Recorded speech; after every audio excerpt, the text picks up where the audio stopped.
Today I'm announcing the United States. Sie ahnen vielleicht, dass es eine spannende. Ici, la presse est very, very hot.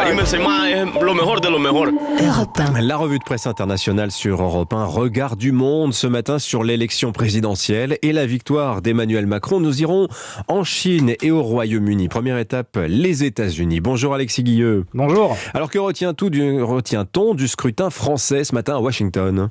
Eh bien, c'est une victoire plus large que prévu, souligne le Wall Street Journal. Il faut dire que ces derniers jours, les médias américains avaient plutôt alerté sur le risque d'une arrivée au pouvoir de Marine Le Pen. Emmanuel Macron bat une sympathisante de Vladimir Poutine dans une élection scrutée partout sur la planète, titrait d'ailleurs CNN au cours de la soirée électorale. Les Occidentaux comptent sur Paris pour jouer un rôle de premier plan dans la résolution de certains des plus grands défis mondiaux, notamment la guerre en Ukraine. La France a rejeté une candidate hostile à l'OTAN, à l'Union européenne et aux États-Unis, pointe le New York Times. La promesse de stabilité a prévalu sur la tentation d'une dérive extrémiste. Ce résultat réaffirme le rôle d'Emmanuel Macron en tant que leader de facto de l'Europe, écrit le Washington Post, qui estime que le président pourrait tout de même être confronté à un second mandat difficile marqué par une résistance dans la rue et au Parlement. Il reste encore à voir si cette réélection calmera les courants d'extrême droite qui secouent le continent européen. Merci Alexis Guilleux. À Londres maintenant, nous rejoignons Anaïs Cordoba. Bonjour Anaïs. Bonjour. On a suivi avec grande attention les élections outre-Manche.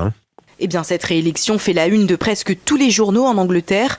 Dans une longue analyse, le site de la BBC estime qu'Emmanuel Macron l'a emporté grâce à son bilan sur le chômage, sa gestion de la pandémie et sa stature sur la scène internationale. Pour le Guardian, l'un des grands challenges de son nouveau mandat est de reconnecter avec les Français et d'être à l'écoute de ceux qui se sont abstenus ou qui ont voté pour lui sans conviction. Le Daily Telegraph voit cette réélection comme l'opportunité d'améliorer les relations franco-britanniques actuellement au plus bas. Je cite: le président ne sera jamais un fan du Brexit, mais l'élection passée, il tempérera peut-être un peu plus ses critiques. Selon le Times, Boris Johnson travaillerait à un plan de nouvelle entente cordiale avec la France. Il aurait encouragé ses ministres à rencontrer leurs homologues dans les 100 premiers jours de ce nouveau mandat. Merci Anaïs Cordoba. Enfin, en Chine. Bonjour Sébastien Lebelzik. Bonjour. L'intérêt à Pékin est, disons, plutôt faible pour l'élection française. Alors en Chine, la présidentielle en France ne fait pas vraiment la une de l'actualité. Ce matin, la presse chinoise qui prend rarement position sur les sujets qui ne la concernent pas directement. Mais entre les lignes, on sent quand même que le régime communiste préfère la stabilité. Les Français ont dit non aux extrêmes, écrit le quotidien du Peuple. La relation avec la Chine n'est de toute façon pas une priorité pour la France, écrit Xin Jingbao. Pour les nouvelles de Pékin, Emmanuel Macron a trop de sujets brûlants à gérer en Europe pour se tourner vers la Chine. Un élément quand même retient l'attention des médias. Ici, c'est l'abstention très forte. Plusieurs médias y voient une critique voilée du système démocratique.